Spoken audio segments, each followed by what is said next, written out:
ನಮಸ್ಕಾರ ಸ್ನೇಹಿತರೆ, KCET ಅಪ್ಡೇಟ್ಗೆ ಸ್ವಾಗತ ಸುಸ್ವಾಗತ. ಗಣಿ ಎಜು ಎಕ್ಸ್ಪರ್ ಯೂಟ್ಯೂಬ್ ಚಾನಲ್. ಓಕೆ, ಈ ಒಂದು ಕ್ವಶನ್ಸ್ಗಳು ಅಥವಾ ಈ ಒಂದು ಮಾಹಿತಿಗಳು ನೀವು ತಿಳ್ಕೊಳ್ಳೇಬೇಕು. ಭಾಳಷ್ಟು ಸ್ಟೂಡೆಂಟ್ಸ್ಗೆ ರಿಸಲ್ಟ್ ಬಂದಾದ ತಕ್ಷಣ ನೆಕ್ಸ್ಟ್ ಏನು ಮಾಡಬೇಕು, ನಿಮಗೆ ಭಾಳಷ್ಟು ಗೊಂದಲಗಳಿದ್ದಾವೆ. ಸೊ ಅದನ್ನ ಈ ಒಂದು ವಿಡಿಯೋದಲ್ಲಿ ಕಂಪ್ಲೀಟಾಗಿ ನಿಮಗೆ ಬಗೆಹರಿಸ್ತೀನಿ. ಸರಿ, ನಮ್ಮ ಚಾನಲ್ಗೆ ಯಾರಾದರೂ ಫಸ್ಟ್ ಟೈಮ್ ವಿಸಿಟ್ ಕೊಡ್ತಂದ್ರೆ ಒಂದೇ ಸಬ್ಸ್ಕ್ರೈಬ್ ಮಾಡಿ ಆ್ಯಂಡ್ ಮೋರ್ ಅಪ್ಡೇಟ್ಗೋಸ್ಕರ ಪ್ಲೀಸ್ ಒಂದು ಲೈಕ್ ಕೂಡ ಮಾಡ್ಕೋರಿ ಆ್ಯಂಡ್ ವಾಟ್ಸಪ್ ಗ್ರೂಪ್ ಕೂಡ ಇರ್ತದೆ, ಜಾಯ್ನ್ ಆಗ್ಬೋದು. ಸರಿ ಸ್ನೇಹಿತರೆ, ನಿಮ್ಗೆ ಗೊತ್ತಿರಬೇಕು, ನಾನು ನಿಮಗೆ ಏನೇನೆಲ್ಲ ಅಪ್ಡೇಟ್ ಇದೆ ಅಂತ ಈಗಾಗಲೇ ತಮ್ಮನೇಲಿ ನೋಡಿ ಬಂದಿದ್ದಾರೆ. ಸರಿ, ಅದರ ತಕ್ಕನೆ ನಿಮಗೆ ಹೋದ ವರ್ಷ KCET ರಿಸಲ್ಟ್ ಬಂದಾದ ತಕ್ಷಣ ಏನೇನು ನಡೆದಿದೆ ಅಂತ ಜಸ್ಟ್ ಮೆಲ್ಕ್ ಹಾಕ್ತೀನಿ. ಹಂಗಂತಂದ್ರೆ ನಿಮ್ಗೆ ಒಂದು ಐಡಿಯಾ ಸಿಗ್ತದೆ. ಸ್ವಲ್ಪ ನಾನು ತೀರಾ ಹೋದ ವರ್ಷದ್ದು ಏನೇನು ನಡೆದಿದೆ ಅಂತ ಸ್ವಲ್ಪ ಹೋಗ್ತೀನಿ. ಸೊ ಹಂಗಾಗಿ ನಾನು ಸ್ವಲ್ಪ ಸ್ಕ್ರಾಲ್ ಮಾಡ್ಕೊತ ಹೋಗ್ತೀನಿ. ಸ್ವಲ್ಪ ಫಸ್ಟ್ ರೌಂಡ್ ರಿಸಲ್ಟ್ ಯಾವ ಬಂದಿದೆ ನೋಡ್ತೀನಿ. ಓಕೆ, ಇಲ್ಲಿ ಕಾಣಿಸ್ತಿದೆ ನೋಡಿ, ಅವರು ನಿಮಗೆ ಗೊತ್ತಿರುವ ಹಾಗೆ June 1ಕ್ಕೆ ಒಂದು ರಿಸಲ್ಟ್ ಅನ್ನೋದು ಬಿಟ್ಟಿದ್ರು. ಅದಾದ ನಂತರ ಏನೆಲ್ಲ ಮಾಡಿದರು. ಓಕೆ, ಈಗಾಗಲೇ ನಿಮ್ಗಾಳೆ ಫಿಸಿಕಲ್ ಹ್ಯಾಂಡಿಕ್ಯಾಪ್ಟ್ ಸ್ಟೂಡೆಂಟ್ಸ್ಗೆಲ್ಲರೂ ಕೂಡ ಈಗ ಕೇಗೆ ಕರೆದುಬಿಟ್ಟು ಏನೇನೆಲ್ಲ ಮಾಡಬೇಕು 26ದಿಂದ ಸ್ಟಾರ್ಟ್ ಮಾಡ್ಕೊತಿದ್ದಾರೆ. ಹೋಗಿ ಯಾರೆಲ್ಲ ಸ್ಪಾಟ್ ಯಾರೆಲ್ಲ ಈಗ ಮೊದಲು ಬುಕ್ ಮಾಡ್ಕೊಂಡು ಅಂದರೆ ಸ್ಲಾಟ್ ಬುಕ್ ಮಾಡ್ಕೊಂಡು ಆಮೇಲೆ ಹೋಗ್ಬೇಕಾಗುತ್ತೆ, ಮಾಡ್ಕೊಂಡು ಹೋಗ್ರಿ. ಅದಾದ ತಕ್ಷಣ ನೆಕ್ಸ್ಟ್ ಪ್ರೊಸೆಸ್ ಏನೆಲ್ಲ ಬರ್ತದೆ ನೋಡಿ, ಡಾಕ್ಯುಮೆಂಟ್ ವೆರಿಫಿಕೇಷನ್. ಯಾವ ಒಂದು ಸ್ಟೂಡೆಂಟ್ಗೆ ಲೈಕ್ ಎಕ್ಸಾಂಪಲ್ ಅದನ್ನೇ ನಿಮಗೆ ಓಪನ್ ಮಾಡಿ ತೋರಿಸಿದರೆ ಡಾಕ್ಯುಮೆಂಟ್ ವೆರಿಫಿಕೇಷನ್ ಆಗಿರುವಂಥದ್ದು ಕ್ಲಾಸ್ ಬಿ ಇಂದ ಹಿಡಿದ್ಬಿಟ್ಟು ಈಗ ಓವರೆಗೂ ಕೂಡ ಯಾರೆಲ್ಲ ಕ್ಲಾಸ್ ಬಿ ಇಂದ ಹಿಡಿದು ಓವರ್ಗೆ ಯಾರ್ದೆಲ್ಲ ಆಗಿದೆ ಅವ್ರದ್ದೆಲ್ಲನೂ ಕೂಡ ಏನು ಮಾಡ್ತಾರೆ ಅಂತಂದ್ರೆ ಒಂದು ಡಿಸ್ಪ್ಲೇ ಮಾಡ್ತಾರೆ. ಇಲ್ಲಿ ಕಾಣಿಸ್ತಿದೆ ನೋಡಿ, ಈ ರೀತಿಯಾಗಿ ಒಂದು ಡಿಸ್ಪ್ಲೇ ಮಾಡ್ತಾರೆ. ಅದಾದ ತಕ್ಷಣ ದಾಖಲೆ ಪರಿಶೀಲನೆ ಪ್ರಕಟಣೆ ಅಂತಂದು ಅಂದರೆ ದಾಖಲೆ ಪರಿಶೀಲನೆ ಪ್ರಕಟಣೆ ಮಾಡಿದ್ದು ಕೂಡ ಒಂದು ಅದು ನಿಮಗೆ ಬಿಡ್ತಾರೆ. ಯಾರ್ದೆಲ್ಲ ಈಗ ಬಿ ಇಂದ ಹಿಡಿದು ಈಗ ಓವರ್ಗೂ ಕೂಡ ಯಾರ್ದೆಲ್ಲ ಆಗಿದೆ MN O ಮತ್ತು ಜೆಡ್ ಕ್ಲೇಮ್ಗಳನ್ನು ಮಾಡಿರುವಂಥ ಅಭ್ಯರ್ಥಿಗಳಿಗೆ ಹೋದ ವರ್ಷ ಮಾಡಿರ್ತಕ್ಕಂಥ ಸ್ಟೂಡೆಂಟ್ ಎಕ್ಸೆಪ್ಟೆಡ್ ವಾಯ್ ಅಂತ ಹೇಳ್ತಾರೆ. ನಿಮಗೆ ಈ ವರ್ಷ ಎಕ್ಸೆಪ್ಟೆಡ್ ಎ ಇದೆಯಲ್ಲ ಆ ಒಂದು ಸ್ಟೂಡೆಂಟ್ಸ್ ಬಿಟ್ಟು ಕೂಡ ಕೆಲವೊಂದಿಷ್ಟು ಡಾಕ್ಯುಮೆಂಟ್ ವೆರಿಫಿಕೇಷನ್ ಮಾಡಿಸೋದು ಈಗಾಗಲೇ ಕಾಯ್ದಿದ್ದಾರೆ. ಎಲ್ಲನೂ ಕೂಡ ಮುಗಿದದ್ದು ಕೂಡ ನಿಮ್ದೇನು ಕೂಡ ಪದೇ ಮಾಡೋವಂಥ ಅವಶ್ಯಕತೆ ಇರಲ್ಲ. ಸರಿ, ಇವಾಗ ಏನು ಮಾಡಬೇಕಪ್ಪ ಅಂದರೆ KE ಕಡೆಯಿಂದ ಏನು ಮಾಡಬೇಕಂತಂದರೆ ಒಂದು ಇವಾಗ ಸ್ಟಾರ್ಟ್ ಆಗಬೇಕಾಗಿದ್ದು ಎಲ್ಲನೂ ಕೂಡ ಮುಗಿದ ತಕ್ಷಣ ಒಂದು ಸ್ಪಾಟ್ ರ್ಯಾಂಕ್ ಅನ್ನೋದು ಬರಬೇಕಾಗ್ತದೆ. KE ಕಡೆಯಿಂದ ಒಂದು ಸ್ಪಾಟ್ ರ್ಯಾಂಕ್ ಅನ್ನೋದು ಬರಬೇಕು. ಓಕೆ, ಸ್ಪಾಟ್ ರ್ಯಾಂಕ್ ಯಾವಾಗ ಬರ್ತದೆ ನೀವು ತಿಳ್ಕೊಬೇಕು. ಸ್ಪಾಟ್ ರ್ಯಾಂಕ್ 29 ಬರ್ತದೆ. ಸ್ಪಾಟ್ ರ್ಯಾಂಕ್ ಬಂದಾಗ ನಿಮಗೆ ಅಂದರೆ ನೀವು ಅನ್ಕೋಬೋದು ರ್ಯಾಂಕ್ ಚೇಂಜ್ ಆಗುತ್ತಂತಂದು. ಸೊ ಖಂಡಿತವಾಗ್ಲೂ ಕೂಡ ನಿಮ್ಮ ರ್ಯಾಂಕ್ ಈಗ ಬಂದಿರೋಂಥ ಸ್ಟೂಡೆಂಟ್ಗೆ ಚೇಂಜ್ ಆಗಲ್ಲ. ಸೊ ಅಂದರೆ ಏನಾಗುತ್ತೆ ಅಂತಂದರೆ ನಿಮಗೆ ಸ್ವಲ್ಪ ಕಟ್ ಆಫ್ ಅನಲೈಸಿಸ್ ಮಾಡೋಕ್ಕೆ ಸ್ವಲ್ಪ ತೊಂದರೆ ಆಗ್ಬೋದು. ಅದನ್ನ ಬಿಟ್ಟರೆ ಯಾವುದೇ ರೀತಿಯಾಗಿ ಸ್ಪಾಟ್ ರ್ಯಾಂಕ್ ಬಂದಾಗ ನಿಮ್ಮ ಒಂದು ರ್ಯಾಂಕ್ ಚೇಂಜಸ್ ಆಗಲ್ಲ. ಓಕೆ, ಸರಿ, ಇವಾಗ ನೆಕ್ಸ್ಟ್ ಏನೇನೆಲ್ಲ ಮಾಡಬೇಕು. KCET ಕಡೆಯಿಂದ ಎಲ್ಲನೂ ಕೂಡ ರೆಡಿ ಇತ್ತಂತಂದರೆ ಸೀಟ್ ಮ್ಯಾಟ್ರಿಕ್ಸ್ ಅನ್ನೋದು ಬಿಡ್ತಾರೆ. ಈ ಸೀಟ್ ಮ್ಯಾಟ್ರಿಕ್ಸ್ ಅಂತಂದರೆ ಏನು, ಜಸ್ಟ್ ಈ ಹೋದ ವರ್ಷದ ನಡೆದಿದ್ದು ಒಂದು ಇನ್ಸಿಡೆನ್ಸ್. ಓಕೆ, ಅದೇನಪ್ಪ ಅಂತಂದರೆ ನಿಮಗೆ ಸೀಟ್ ಮ್ಯಾಟ್ರಿಕ್ಸ್ ಅಂತಂದು ಒಂದು ಎಕ್ಸಾಂಪಲ್ ಒಂದು ಯಾವುದಾದ್ರೂ ಕಾಲೇಜ್ ತೊಗೊಂಡ್ಬಿಡ್ತೀನಿ. ಇದನ್ನೇ ಒಂದು ಯಾವುದಪ್ಪ ಅಂತಂದರೆ ಬಳ್ಳಾರಿ ರೋಡ್ ಚಳ್ಳಕೆರೆ ಚಿತ್ರದುರ್ಗ ಅಂತ ಕಾಣಿಸ್ತೀವಿ. ಈ ಒಂದು ಕಾಲೇಜ್ ತೊಗೊಂಡಾಗ ನಮಗೆ ಈಗ ಒಂದು ತೊಗೊತೇನೆ ಕಂಪ್ಯೂಟರ್ ಸೈನ್ಸ್ ಇದೆ. ಟೋಟಲ್ ಇಂಟೆಕ್ 60 ಸೀಟ್ ತೊಗೊಂಡಾಗ ಏನೇನಲ್ಲ 60 ಯಾವ ರೀತಿ ತೊಗೊತಾರೆ. ಒಂದು 3 students physical handicapped ತೊಗೊಂತಂದರೆ special category ಅವ್ರನ್ನ ಕೂಡ ಒಬ್ಬರು ತೊಗೊತಿಲ್ಲ. ಆ್ಯಂಡ್ HKಗೋಸ್ಕರ ರಿಸರ್ವ್ ಐ ಸೀಟ್ ಇದ್ದಾವೆ. ಆ್ಯಂಡ್ ರೂರಲ್ ಕನ್ನಡ ಮೀಡಿಯಮ್ ಇತ್ತು ಅಂತಂದರೆ ಆ ಒಂದು ಸ್ಟೂಡೆಂಟ್ಸ್ಗೆ 52 ಇಟ್ಟಿದ್ದಾರೆ ಬರೋಬ್ಬರಿ. ಟೋಟಲ್ 57 ಆಗ್ತವೆ. 3 ಸೀಟ್ ಅಂತಂದರೆ 5% SNQ ಕೊಟ್ಟ ಎಲ್ಲ ಒಂದು ಇಂಜಿನಿಯರ್ ಸ್ಟೂಡೆಂಟ್ಸು ಎಲ್ಲ ಒಂದು ಕಾಲೇಜಿಗೆ ಇದ್ದಾರ್ತದೆ. ಸರ್, ಈ ರೀತಿಯಾಗಿ ಒಂದು ಸೀಟ್ ಮ್ಯಾಟ್ರಿಕ್ಸು ಒಂದು ಡ್ರಾಫ್ಟ್ ಸೀಟ್ ಮ್ಯಾಟ್ರಿಕ್ಸ್. ಓಕೆ, ಇದು ಫೈನಲೈಸ್ಡ್ ಇರಲ್ಲ, ಡ್ರಾಫ್ಟು ಇನ್ನೂ ಕೂಡ ರಿವೈಸ್ಡ್ ಆಗಿ ಕೂಡ ಬರ್ತಾ ಇರ್ತಾವೆ ಮುಂದೆ. ಸರಿ, ಅದಾದ ತಕ್ಷಣ ನಾಟದಲ್ಲಿ ಅರ್ಜಿ ಸಲ್ಲಿಸಿದ ಅಭ್ಯರ್ಥಿಗಳು ಆರ್ಕಿಟೆಕ್ಚರ್ ಅರ್ಹರು ಕೂಡ ಆ ಥರ ಬಿಡ್ತಾ ಹೋಗ್ತಾರೆ. ಅದೆಲ್ಲ ಬಿಟ್ಟಾಕಿ ಈಗ ಒಂದು students class A students. Okay, ಇಲ್ಲಿ ಕಾಣಿಸ್ತಿದ್ದು ಆನ್ಲೈನ್ ಪರಿಶೀಲಿಸಿದ ಪಟ್ಟಿ ಕ್ಲಾಸ್ ಎ. ಈಗ ಹೇಳಿದಾರೆ ಅವರು ಕ್ಲಾಸ್ ಎ ಸ್ಟೂಡೆಂಟ್ಸ್ಗೆ ಒಂದು ಡಾಕ್ಯುಮೆಂಟ್ ವೆರಿಫಿಕೇಷನ್ ಸ್ಲಿಪ್ನ ಬಿಡ್ತಾರೆ ಅಂತಂದು. ಸೊ ಇನ್ನೂ ಕೂಡ ಒಂದು ಹೋದ ವರ್ಷದ ಏನಾಗಿತ್ತು ಅಂತಂದರೆ ಸೇಮು ಯಾವಾಗ ರಿಸಲ್ಟ್ ಬರ್ತದೋ ರಿಸಲ್ಟ್ ಬಂದಾದ ನಂತರವೇ ಕ್ಲಾಸ್ ಎ ಸ್ಟೂಡೆಂಟ್ಸ್ಗೆ ಒಂದು ವೆರಿಫಿಕೇಷನ್ ಸ್ಲಿಪ್ ಬಿಡ್ತಾರೆ. ಆ ಒಂದು ವೆರಿಫಿಕೇಷನ್ ಸ್ಲಿಪ್ಪು ನಿಮಗೆ ಎಷ್ಟು ಇಂಪಾರ್ಟೆಂಟ್ ಅಂತ ನಾನು ಹೇಳ್ತೀನಿ ನಿಮಗೆ. ಆ ಒಂದು ವೆರಿಫಿಕೇಷನ್ ಸ್ಲಿಪ್ಪಲ್ಲಿ ನಿಮ್ಗೆ ಹೇಳ್ತಾ ಇರ್ತೀನಿ ನಾನು. ನಿಮ್ಮ ಒಂದು ಸೀಕ್ರೆಟ್ ಕೂಡ ಪಾಸ್ವರ್ಡ್ ಇರ್ತದೆ. ಅದೇನೆಲ್ಲ ಸಿಂಪಲಾಗಿ ಅದು ಕೂಡ ಒಂದು ಇದೇ ರೀತಿಯಾಗಿ ಬಿಡ್ತಾರೆ. ಒಂದು application number, date of birth ಆಗಿ ಕ್ಯಾಪ್ಚಾ ಹಾಕಿ ಒಂದು ಕೊಟ್ಬಿಟ್ರೆ ನಿಮ್ಮೊಂದು ಏನು ವೆರಿಫಿಕೇಷನ್ ಸ್ಲಿಪ್ ಅನ್ನೋದು ಬರ್ತದೆ, ಆನ್ಲೈನಾಗಿ ಬರ್ತದೆ. ಯಾರಿಗೆ ಕ್ಲಾಸ್ ಎ ಸ್ಟೂಡೆಂಟ್ಸ್ಗೆ. ಓಕೆ, ವಿತ್ತೆಲ್ಲನೂ ಕೂಡ ನಿಮಗೆ ಲೈವ್ ಆಗಿ ತೋರಿಸ್ತಾ ಇದ್ದೀನಿ ನಾನು ನಿಮಗೆ ಏನೇನೆಲ್ಲ ಆಗ್ಬೋದು ನೆಕ್ಸ್ಟ್ ಅಂತ ಪ್ರೊಸೆಸ್ ಹೇಳ್ತಾ ಇದ್ದೀನಿ. ನೆಕ್ಸ್ಟ್ ಅದಾದ ತಕ್ಷಣ ದಾಖಲೆಯನ್ನು ಆನ್ಲೈನ್ ಮೂಲಕ ಪರಿಶೀಲಿಸಿರೋ ಕುರಿತು ಅಂದರೆ ಕೆಲವೊಂದಿಷ್ಟು ಏನಾದರೂ ಎರರ್ ಆಗಿತ್ತು ಅಂತಂದ್ರೆ ಮತ್ತೆ KEಗೆ ಬರೋಕ್ಕೆ ಅದೆಲ್ಲ ಹೇಳ್ತಾ ಇರ್ತಾರೆ. ಎಲ್ಲ ಅದು ಮುಗಿದಾದ ತಕ್ಷಣ ಏನಾದರೂ ಹುಡುಗರಿಗೆ ತೊಂದರೆ ಇತ್ತಂತಂದರೆ ಪೋರ್ಟಲ್ ಲಿಂಕ್ ಹೋದ ವರ್ಷ ಕೊಡಿದ್ರೆ ಈ ವರ್ಷ ಬಾಟೇ ಇದೆ, ವರಿಬೇಡ. ಅದಾದ ತಕ್ಷಣ ಸ್ಪಾಟ್ ರ್ಯಾಂಕ್ ಲಿಂಕ್ ನೋಡಿ, ಹೋದ ವರ್ಷ ಅವರು ಕೆಲವೊಂದಿಷ್ಟು ಸ್ಟೂಡೆಂಟ್ರಿಗೆ ಕೂಡ ಹೋದ ವರ್ಷನೂ ಕೂಡ ಕೆಲವೊಂದಿಷ್ಟು ರ್ಯಾಂಕ್ ಅನೌನ್ಸ್ ಆಗಿದ್ದಿಲ್ಲ. ಸೊ ಹಂಗಾಗಿ ಸ್ಪಾಟ್ ರ್ಯಾಂಕ್ ಅಡಿಷ್ನಲ್ ಆಗಿ ವಾಪಸ್ ಕೊಟ್ಟಿದ್ರು. ಓಕೆ, ಈಗ ನಾಟ ಸ್ಟೂಡೆಂಟ್ಸ್ ಕೂಡ ಕೆಲವೊಂದಿಷ್ಟು ಮಾರ್ಕ್ಸ್ ಎಂಟ್ರಿ ಮಾಡೋಕ್ಕೆ ಅವ್ರಿಗೋಸ್ಕರ ಸಪ್ರೇಟಾಗಿ ಬಿಟ್ಟಿದ್ರು. ಅದನ್ನು ಒಂದಾಗಿದೆ. ನೆಕ್ಸ್ಟ್ ಅದಾದ ತಕ್ಷಣ ಮಗೆ ಹೋತಂದರೆ ವಿಶೇಷ ಪ್ರವರ್ಗ ಆಫ್ಲೈನ್ ಮತ್ತು ಬಾಕಿ ಉಳಿದಿರೋ ಅಭ್ಯರ್ಥಿಗಳ ಅರ್ಹತಾ ಪಟ್ಟಿ. ಕೆಲವೊಂದಿಷ್ಟು ಹುಡುಗರಿಗೆ ಸ್ಪೆಷಲ್ ಕ್ಯಾಟಗರಿ ಅಂತ ಬರ್ತೀವಿ, ಅದನ್ನು ಯಾರೆಲ್ಲ ಬರ್ತಾರಂತಂದು ಅವ್ರಿಗೆ ಒಂದು ಲಿಸ್ಟನ್ನು ಬಿಡಬೇಕು. ಓಕೆ, ಇನ್ನೊಂದು ಹೇಳಬೇಕು, BSc BPT BPO ಸ್ಟೂಡೆಂಟ್ಸು ಇಲ್ಲಿ ಒಂದು ಏನು ಮಾಡಿದಾರೆ ಅಂತಂದರೆ ತಾತ್ಕಾಲಿಕ ಮೆರಿಟ್ ಪಟ್ಟಿ ಅಂತ ಬಿಟ್ಟಿದ್ದಾರೆ. ಮೆರಿಟ್ ಪಟ್ಟಿ based on your PUC marks ಮೇಲೆ ಬರ್ತದೆ. ಯಾರೆಲ್ಲ ಅಂದರೆ BSc BPT ಆ್ಯಂಡ್ BPO ಮತ್ತು AHS ಸ್ಟೂಡೆಂಟ್ ಮಾಡ್ಬೇಕಂತಿದ್ರು ನಿಮ್ಗೆ ಏನಪ್ಪ ಆಗುತ್ತೆ ಅಂದರೆ KCET ಕೌನ್ಸಿಲಿಂಗ್ ಮುಗಿದಾದ ನಂತರ ಸ್ಟಾರ್ಟ್ ಆಗುತ್ತೆ. ಓಕೆ, ನೆಕ್ಸ್ಟ್ UGCET 2024 ಅಂತಿಮ ಸೀಟ್ ಮ್ಯಾಟ್ರಿಕ್ಸ್ ಅನ್ನೋ ಒಂದು ಸೀಟ್ ಮ್ಯಾಟ್ರಿಕ್ಸ್ ಒಂದು KE ಕಡೆಯಿಂದ ಯಾರು ಇಂಜಿನಿಯರ್ ಸ್ಟೂಡೆಂಟ್ಸ್ ಹೇಳ್ತಿದ್ದೇನೆ, ಹೇಳಿದೆ ನಾನು ಫೈನಲ್ ಒಮ್ಮೆ ರಿವೈಸ್ಡ್ ಆಗಿ ಮತ್ತೆ ಬರ್ತದಂದು ಸೇಮ್ ಅದೇ ರೀತಿಯಾಗಿ ಇಲ್ಲಿ ಏನಪ್ಪ ಆಗಿದೆ ಅಂತಂದರೆ ರಿವೈಸ್ಡ್ ಆಗಿ ಮತ್ತೆ ಬಂದಿದೆ, ಸೇಮ್ ಅದೇ ರೀತಿಯಾಗಿ ಕೆಲವೊಂದಿಷ್ಟು ಸೀಟ್ ಹೆಚ್ಚು ಕಮ್ಮಿ ಆಗಿರ್ತವೆ, ಆ ರೀತಿಯಾಗಿ ಬಂದಿರ್ತವೆ.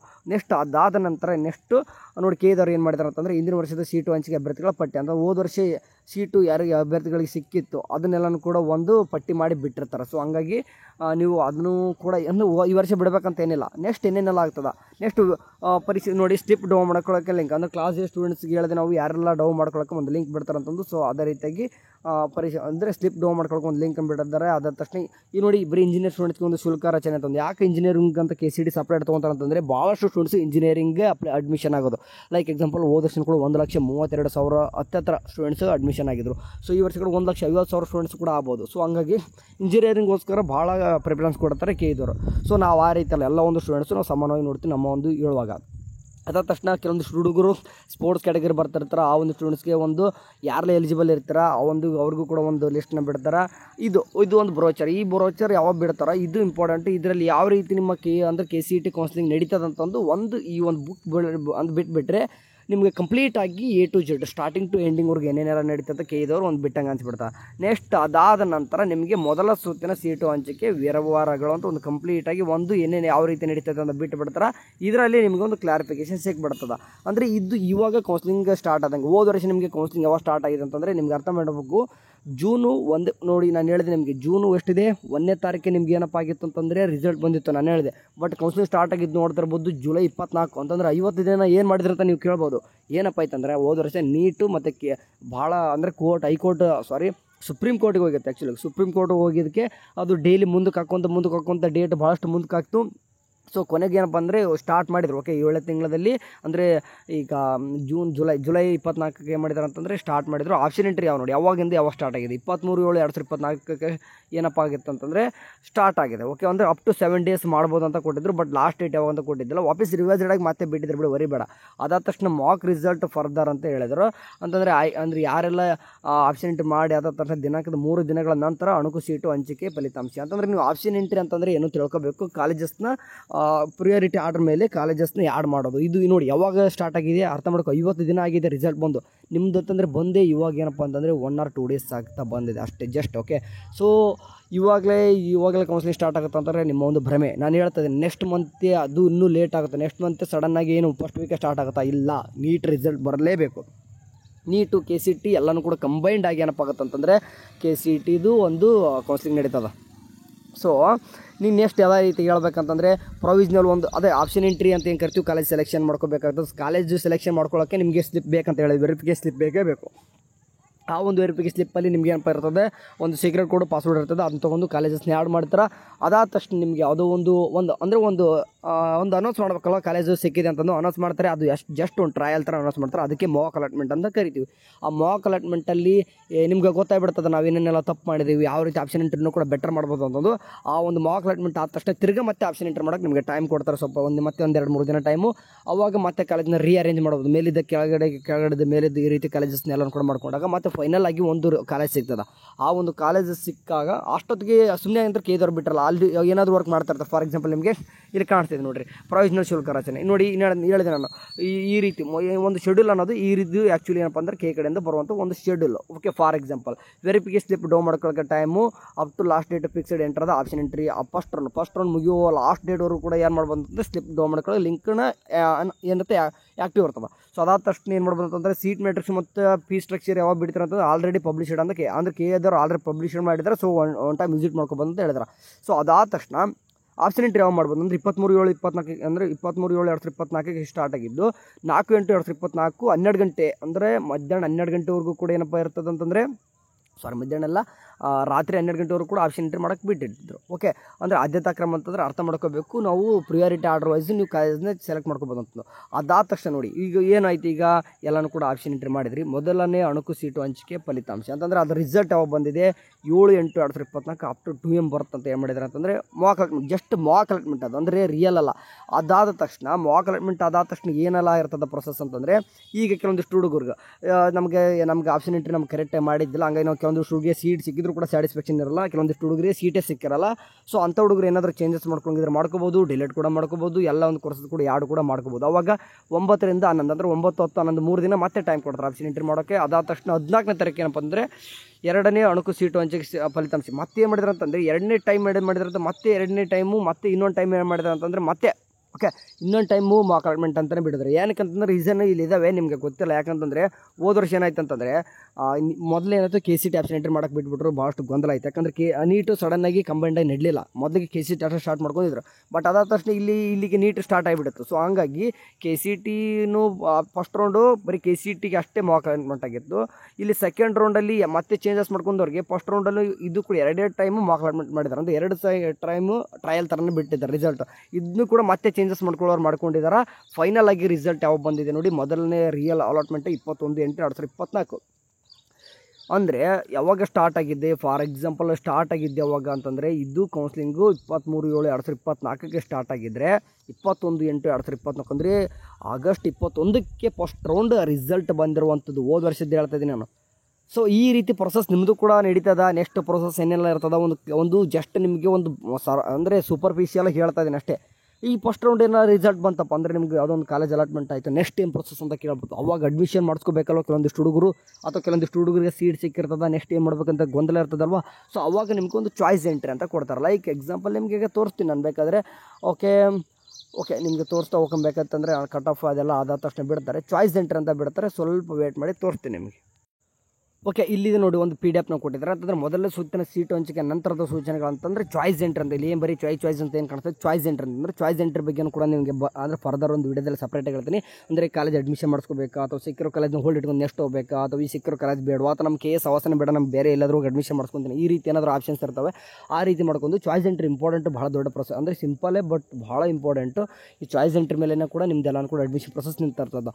ಅದಾದ ತಕ್ಷಣ ಅಡ್ಮಿಷನ್ ಮಾಡ್ಕೊಳ್ಳೋರು ಕೆಲವೊಂದಿಷ್ಟು ಹುಡುಗರು ಚಾಯ್ಸ್ 1 ಕೊಟ್ಟು ಅಡ್ಮಿಷನ್ ಮಾಡ್ಕೊತೀನಿ ಅಂತಂದರೆ ನೀವು ಕೆಲವೊಂದಿಷ್ಟು ದುಡ್ಡನ್ನ ಪೇ ಮಾಡಬೇಕು, ಬ್ಯಾಂಕಿಗೆ ಕಟ್ಟಬೇಕಾಗಿರ್ತದೆ. ಅಥವಾ ಆನ್ಲೈನಲ್ಲಿ ಕೆಲವೊಂದಿಷ್ಟು ಆನ್ಲೈನ್ ಕೂಡ ನಡೆದಿದೆ ಹೋದ ವರ್ಷ.